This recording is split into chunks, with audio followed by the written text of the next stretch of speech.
but very beautiful anchorage. Faja Grande. Waterfalls everywhere. The wind is... everywhere else the wind is easterly, but here it just seems to be howling around this little bowl of a place. So, pretty insane gusts.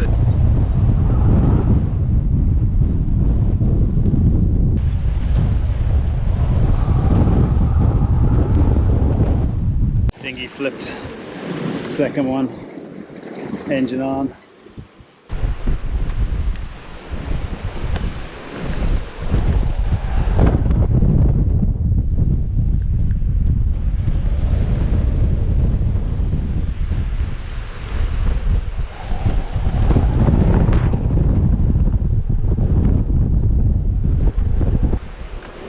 Kind of relentless.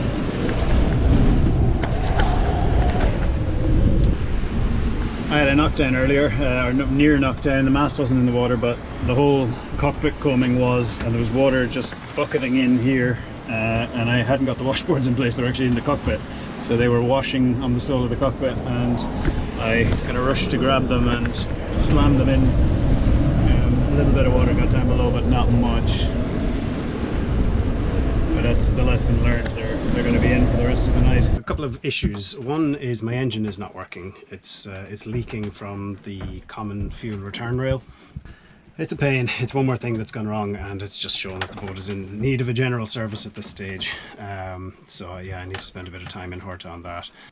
So today's sail is 140 miles and I have no engine and the wind is very light, so that's going to be interesting. I have Dave from Angia on standby. Well, not on standby, he told me in here, told me most of the way from Azores, and he is gonna tow me out the bay here, although I probably will be able to sail out if the wind is in any way suitable. There's a French boat just sailed out there, and he's going to stand by while I'm close to the island to give me a further tow if needs be, if I can't stand far enough off with the wind that's in it.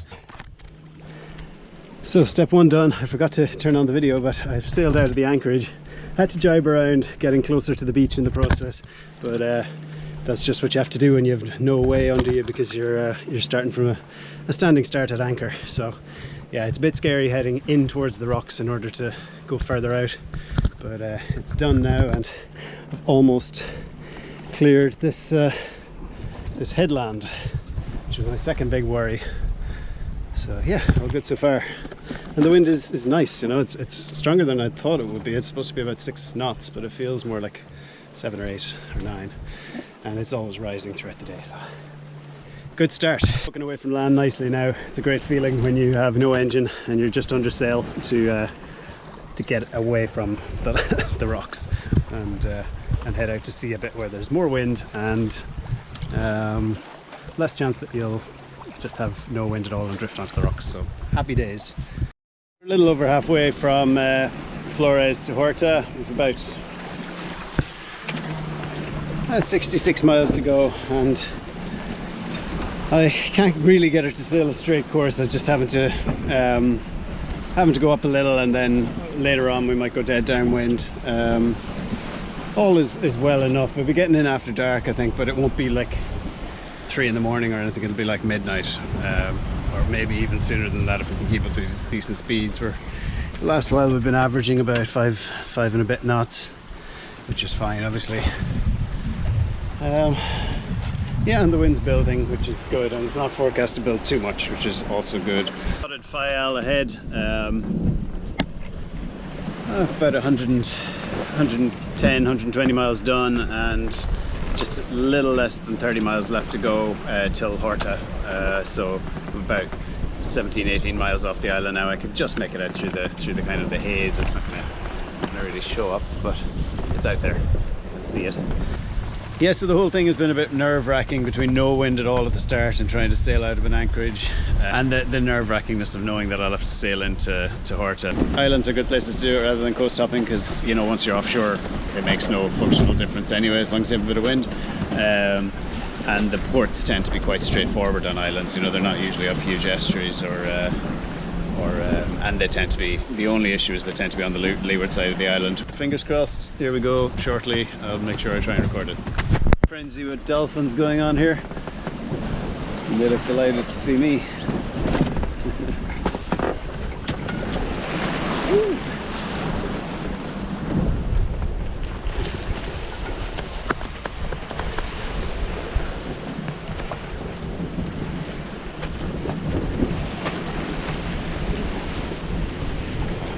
One good thing about being back in more relatively cold water is far more dolphins.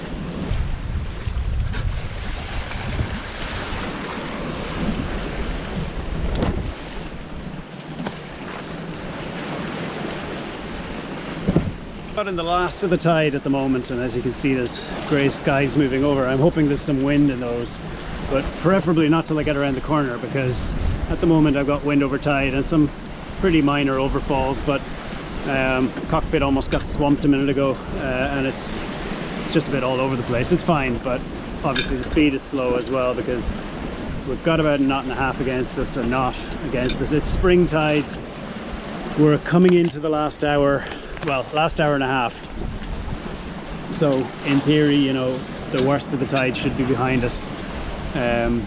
However, yeah, who knows? And we're losing the light. We've got probably another, I mean, officially sunset is in 15 minutes, but we probably have another hour of semi-usable light by which I'll be able to see the coast at least.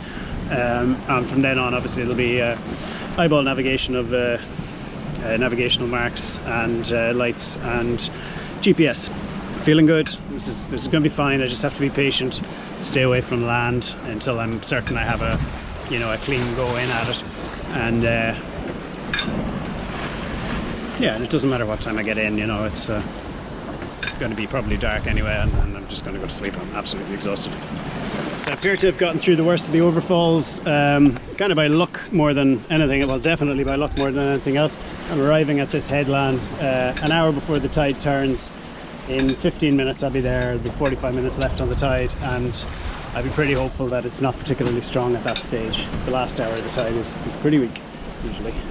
Well, it's probably particularly dark now, but it's not pretty. I'm still caught in the very last of the tide, and the wind is all over the place and extremely light. And I'm, yeah, probably half a mile from the harbour, but like going 1 knot, just about in the right direction. And the wind just keeps swinging all over the place. Here it comes a little bit now. I think as I get away from this big hill here, I know it's all just black, it'll get a bit better. But this is so far pretty ugly, but maybe the end might be in sight. So the wind is filled in and I'm pointing at the red and green. Hopefully it'll hold in this direction because it's offshore, so it means if I encounter issues I can duck back out and come at it again, in theory. Horta at night, just about to tack into the entrance. Hopefully it goes well and give myself plenty of room. And of course the wind's just about to die. Of course I forgot, well, not forgot, it got really hairy there at the end, where as soon as I came in, the harbour breakwater between the two harbour walls, the wind just seemed to always be coming from the direction I was pointing, and you know, I'd try and tack, and then suddenly I'd be head to wind, and then I'd tack back to where I was and I'd be head to wind that direction as well, and always with a bit of a breeze, like the sails seemed to be flapping. Horta Marina called me and I was just in the middle of something, and I thought if they call me again I'll ask for a tow, and then the wind filled in just as I was kind of waiting for them to call me back, and I just sailed in under head sail and main into the anchorage and anchored. That was a total and complete ordeal actually, but good learning experience, because obviously I kind of volunteered for that. I didn't have to leave Flores, although it would have been very inconvenient to stay there. I could have probably tried to track down a diesel mechanic or find the spare parts that I need for the diesel. But yeah, another experience. It's probably my longest single-handed passage outside of proper ocean crossings. And proper ocean crossings, you tend to psych yourself up for a bit more, you know, like. So yeah, this is actually probably the most challenging passage I've ever done in terms of new experiences. So yeah, done.